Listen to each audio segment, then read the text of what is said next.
ao fascismo.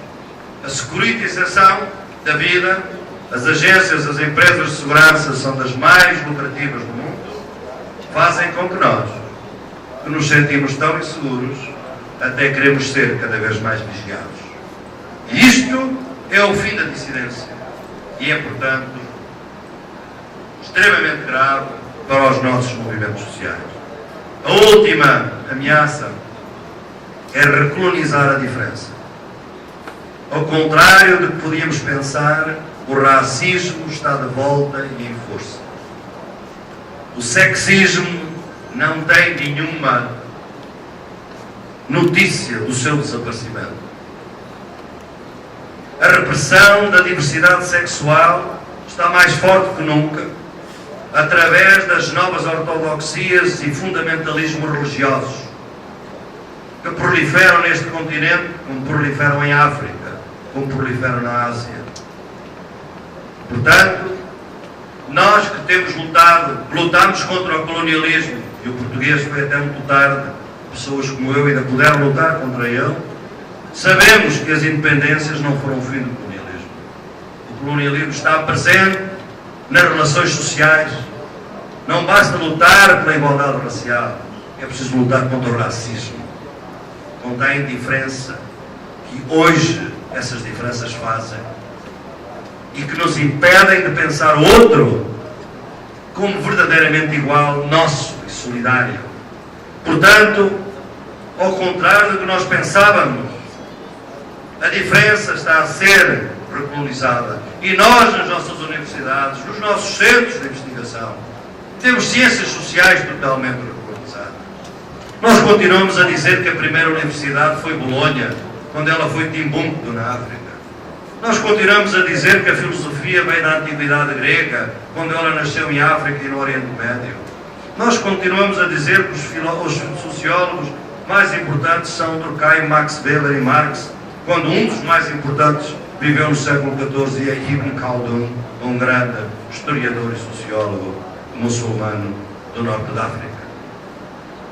Nós continuamos a dizer aos nossos estudantes chineses, que estão na minha universidade em Madison, já são quase a maioria dos estudantes, que o excepcionalismo dos Estados Unidos e da Europa foi a Revolução Industrial. Então não houve Revolução Industrial na China. Então como é que os nossos reis na Europa até 1830 se vestiam com roupa chinesa? A China só esteve fora de importância entre 1830 e 1990 e neste momento já está a dominar. Que tempo é esse num país de uma cultura milenária? Foi humilhada pelo imperialismo europeu no século XIX. Está hoje a ser, obviamente, a regressar ao seu lugar. Estas ameaças são, obviamente, muito duras e muito fortes. Eu não tenho tempo, nem quero sobrecargar com todos os desafios que elas nos põem. Eu queria hoje, sobretudo, chamar-vos a atenção para a grande responsabilidade dos movimentos sociais nesta fase. Esta ideia de que eu vos trago é uma ideia que para nós na Universidade Popular dos Movimentos Sociais, de que tivemos 3 oficinas, 2 delas graças ao apoio dos nossos prefeitos de Canoas e de São Leopoldo, e a outra graças ao apoio do governo estadual, mostram claramente que os movimentos têm que se unir, têm que estar outra vez articulados, talvez como nunca se fizeram.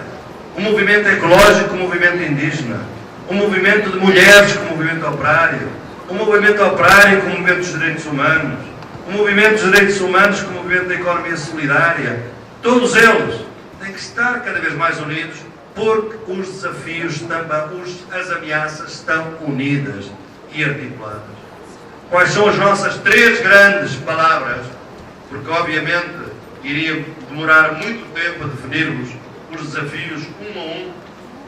Eu acho que há 3 palavras que resumem os nossos desafios: democratizar, desmercantilizar e descolonizar. Eu acho que as 3 palavras de ordem para todos os movimentos sociais têm que ser essas. Democratizar. Democracia radical. Algumas vezes, e há algumas pessoas aqui que leram os meus livros, terão visto como é que eu defino o socialismo. Socialismo para mim é democracia sem fim. É democracia em casa, é democracia na cama, é democracia na rua, na fábrica, aqui nos vossos escritórios, nas secretarias. Tantas queixas que eu não vou falar, não está aqui o representante estadual, está o João ontem, já deve ter saído. Como é que é, por vezes, difícil, apesar de tudo, as secretarias comunicarem com o povo, ou até comunicarem entre si. Como é que é possível isso? Nós precisamos de democratizar, de perder esses preconceitos burocráticos, de que esta é a minha tarefa e as outras não me dizem respeito.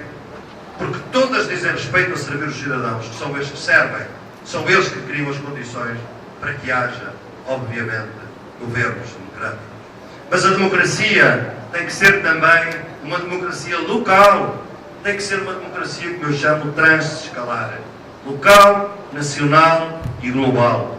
E aí, vejam, tivemos alguns avanços. Há pouco, o prefeito de São Leopoldo dizia que o Fórum Social Mundial nos disse que as nossas receitas estavam certas, e é verdade.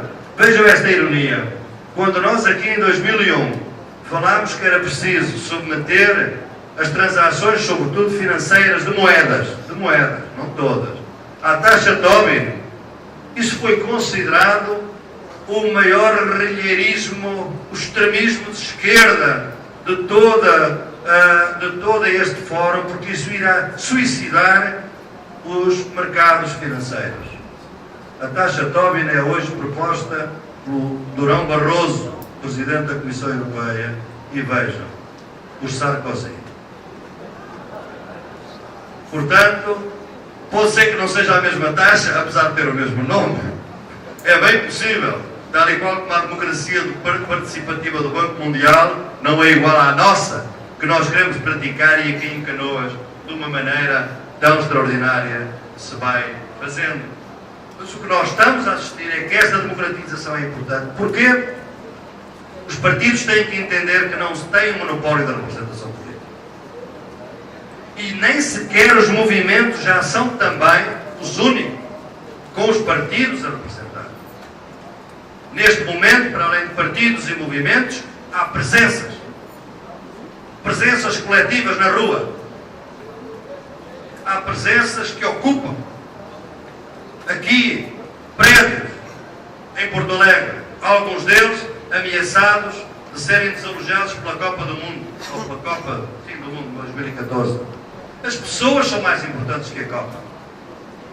E, portanto, é muito importante que aí sim a gente veja que nesses lugares é que se joga realmente a democracia, não é fora disso. Essas presenças, Pinheirinhos era um bairro há 8 anos e as pessoas assistiram, não sei se esse processo se concluiu aqui no fórum, mas o que eu vi era dramático.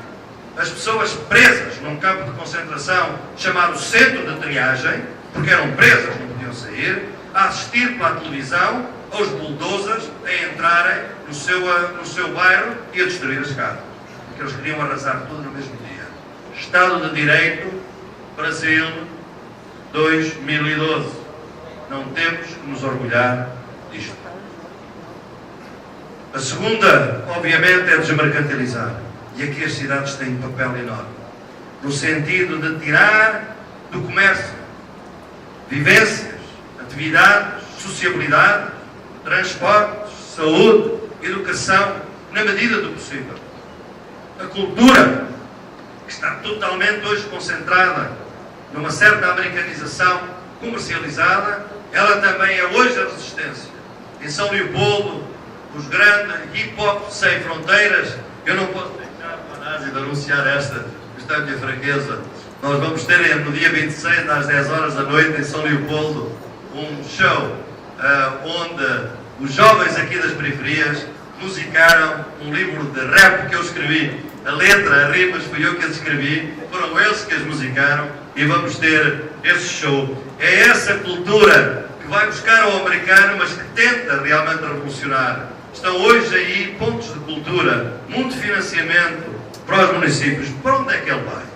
Quem é que vai beneficiar-se disso? Então, desmercantilizar para mim é fundamental, mas é descolonizar também. E eu penso que nós precisamos de ações afirmativas, não é apenas nas universidades, precisamos nas prefeituras, precisamos no governo estadual, precisamos no governo federal. Se nós não fizermos isso, a injustiça histórica, a injustiça racial vai continuar a ser a realidade e a democracia racial vai continuar a ser uma farsa. E o Brasil, que hoje, este ano, acolhe o Rio+20, tem que dar na Cúpula dos Povos a dimensão de um país que não pode estar na contracorrente, que não pode estar neste momento ao lado do neoliberalismo.